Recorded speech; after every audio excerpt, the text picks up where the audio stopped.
Hello friends, welcome to another video. ఈ వీడియోలో మనం యూస్ఫుల్ టిప్స్ ఫర్ క్వాలిటీ ఇంజనీర్కి యూస్ఫుల్ టిప్స్ని గురించి డిస్కస్ చేసుకుందాం. అయితే దీంట్లో యాక్చువల్లీ ఏమరా అంటే మనం క్వాలిటీ ఇంజనీర్గా ఏమేమి నేర్చుకోవాలి అండ్ మనకి ఏమేమి తెలిసి ఉండాలి, అది ఈ వీడియో అనమాట.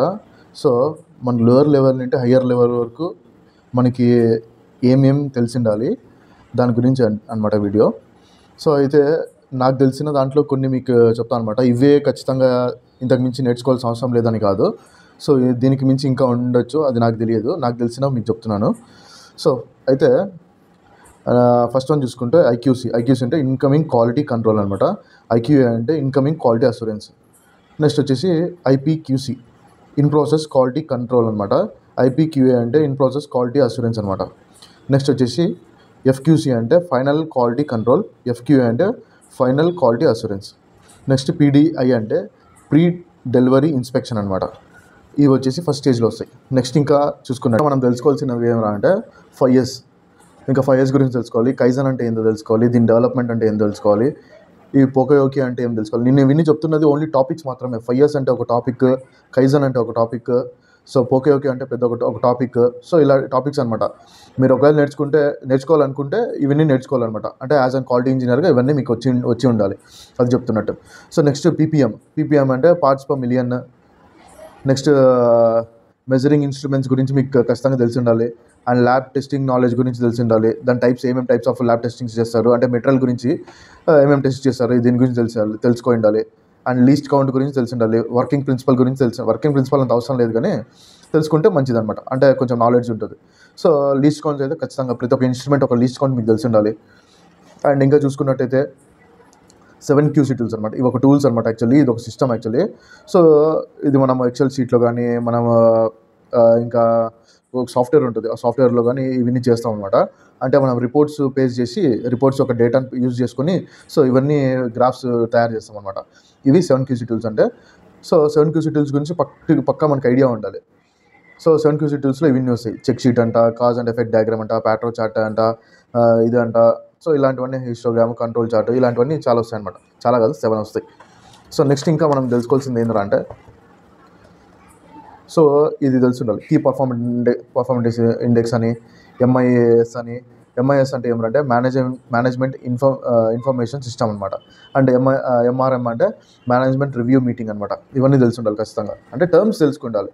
టర్మ్స్ దీన్ని ఏం కదా అని తెలిసి ఉండాలన్నమాట. సో బేసిక్ చెప్తున్నా, అంటే ఈ డీటెయిల్గా ఏం చెప్పట్లే, అంటే హెడ్డింగ్స్ అనమాట. అంటే ఇవన్నీ ఒక ఐడియా ఉండాలని. రెడ్ బిన్ అనాల్స్ అంటే తెలుసుకోవాలి. ఏబుల్ టు రీడ్ ఇంజనీరింగ్ డ్రాయింగ్ని ఎట్లా చదవాలంటే మొత్తం మీకు ఇంజనీరింగ్ డ్రాయింగ్లో ఏం అడిగినా తెలుసుకునే వచ్చేలా, ఏం అడిగినా చెప్పేలాగా ఇంజనీరింగ్ డ్రాయింగ్ని తెలుసుకొని ఉండాలి. అంటే ఏమంటే ఇలా ఉంటాయి కదా, 2D diagram, 3D diagram. And అంటే ఏంటంటే third angle projection, first angle projection. So ఇలా ప్రొజెక్షన్స్ ఉంటాయి కదా, ఇది ఖచ్చితంగా తెలిసి ఉండాలి మీకు. అండ్ నెక్స్ట్ వచ్చేసి 8D కాపా. 8D అంటే మీకు తెలిసి ఉంటుంది. 8D అంటే కంప్లైంట్ని క్లోజ్ చేయడం, దాన్ని 8D అంటారు.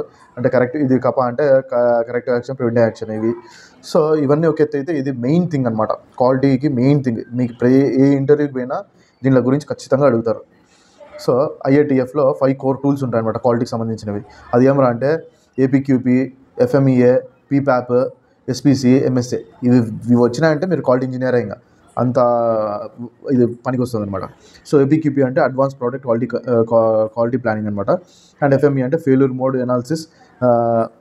మోడ్ ఎఫెక్టివ్ అనాలిసిస్ అనమాట.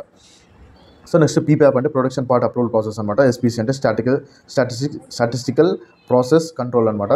MSA అంటే మెజరింగ్ సిస్టమ్ అనాలిసిస్. ఇవి ఖచ్చితంగా తెలిసి ఉండాలి. ఎంత లేట్ కాదు, ఎంత వీలైతే అంత త్వరగా నేర్చుకోవాలి ఇవి. సో నెక్స్ట్ 4M మేనేజ్మెంట్ అంటే ఏంది, 4M అంటే ఏంది, మ్యాన్, మిషన్, మెటీరియల్, మెథడ్, ఇవన్నీ తెలుసుకొని ఉండాలి. అండ్ నెక్స్ట్ క్వాలిటీ సర్కిల్స్లో PCDA సైకిల్ అంటే ఏంది, అంటే ప్లాన్, డూ, చెక్, ఇవి ఉంటుంది అనమాట. ఇవి awareness of PPAP documents. PPAP డాక్యుమెంట్స్లో 19 documents ఉంటాయి.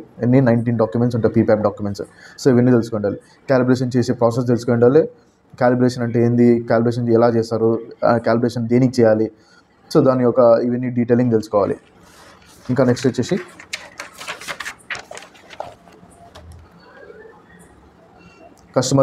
ఇది హయ్యర్ లెవెల్ అనమాట. కస్టమర్ కంప్లైంట్ హ్యాండ్లింగ్ అంటే మనము హయ్యర్ లెవెల్లో ఉన్నప్పుడు మనం హ్యాండిల్ చేస్తాము.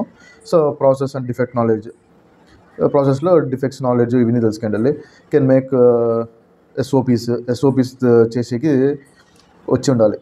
అండ్ వర్కింగ్ ఇన్స్ట్రక్షన్లు ఇవన్నీ బేసిక్ అనమాట. వర్కింగ్ ఇన్స్ట్రక్షన్లు, ఎస్ఓపీస్, క్వాలిటీ అలర్ట్స్ అంటే మనం చేస్తాం కదా. అంటే ఎలా అంటే ఇవి షీట్స్ అనమాట. అంటే ఎక్సెల్లో కానీ వర్క్ ప్యాడ్ పవర్ పాయింట్లో కానీ ఇవి ఇట్లా దాంట్లో చేస్తాం అనమాట. ఇవన్నీ చిన్న థింగ్స్ అనమాట. సో ఇవన్నీ ఇలాంటి ఎడిట్ చేసేవన్నీ వచ్చి ఉండాలి. అండ్ అవేర్నెస్ ఆఫ్ QMS అంటే ఏంది, ISO అంటే ఏంది, IATF అంటే ఏంది, ఇవన్నీ తెలిసి ఉండాలి. కెన్ టేక్ అంటే పాయిజన్ టెస్ట్ అంటే ఏందిరా అంటే, సో ఒక బిన్ ఉంటుంది కదా, బిన్లో కొన్ని okay parts, not okay parts మనమే ప్లేస్ చేస్తామన్నమాట. సో పాయిజన్ టెస్ట్ అంటే ఏందిరా అంటే, సో నాట్ ఓకే పార్ట్స్ని ఒక బిన్లో పెట్టి ఒక క్వాలిటీ ఇన్స్పెక్టర్ అన్నా క్వాలిటీ కంట్రోలర్ కన్నా మనం బిన్ ఇచ్చి దీంట్లో నాట్ ఓకే పార్ట్స్ని ఐడెంటిఫై చేసి బయట పెట్టి ఉంటాం. సో ఈ టెస్ట్ని పాయిజన్ టెస్ట్ అని అంటారు. సో నెక్స్ట్ ఏంటంటే COPQ అంటే cost of poor quality. Next ఇవన్నీ వచ్చి ఉండాలి. Google sheet, so next Excel వచ్చి ఉండాలి, పవర్ పాయింట్ నాలెడ్జ్ ఉండాలి. సో నెక్స్ట్ వచ్చేసి డేటా అనాలిసిస్ చేసి ఖచ్చితంగా వచ్చి ఉండాలి. నువ్వు CMMలో వచ్చిన రిపోర్ట్స్ని బట్టి ఏం కథ, ఏం జరుగుతుంది ప్రాసెస్లో అని ఒక అంచనాకు వచ్చే విధంగా ఉండాలన్నమాట. సో ఇవి బేసిక్ థింగ్స్ అన్నీ నేర్చుకొని ఉండాలి. So that's all in this video. So మీకేమన్నా దీంట్లో ఏదైనా కావాలనుకుంటే మీరు నాకు కామెంట్ చేయండి. నేను తప్పకుండా మీకు దీని గురించి వీడియో చేయడానికి ట్రై చేస్తాను. సో అదనమాట ఈ వీడియో. Thank you for watching this video. Bye.